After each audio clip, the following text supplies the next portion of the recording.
In the previous video, we saw how we can easily import text or alphanumeric character data into the OM software. So recall we worked with this little simple data set here, and you can see over here in OM we successfully imported the data. Now we did so by first providing definitions for the text or characters that OM is going to encounter. So we had to instruct OM on what to look for in this type of data set.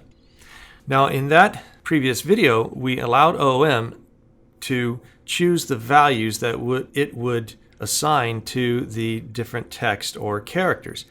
Now in this video, I want to show you quickly how you can override those default definitions. So you just have to tweak your definitional file a little bit. So let me show you how that's done.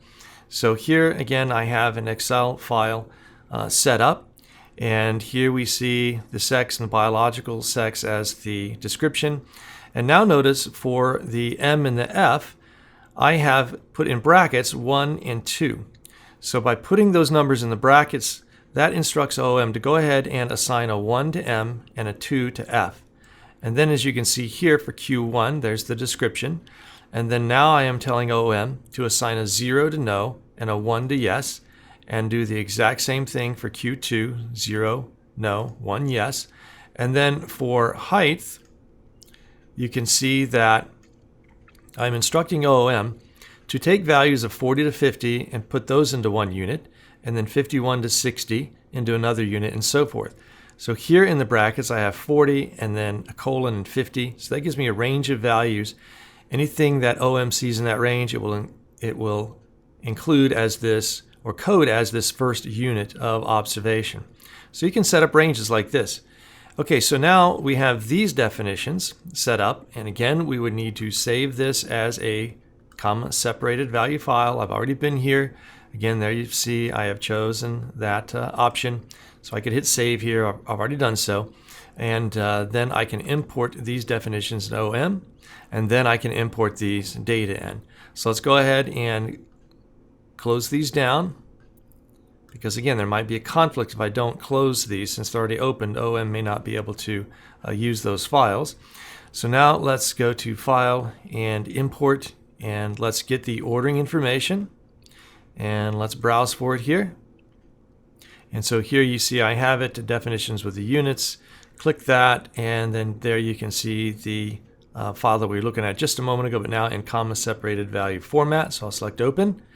The ordering descriptions are included, and I'm going to create a new data set. I'm not going to integrate, so I'll select OK. So now I have this new data set. Let's go look at the define orderings.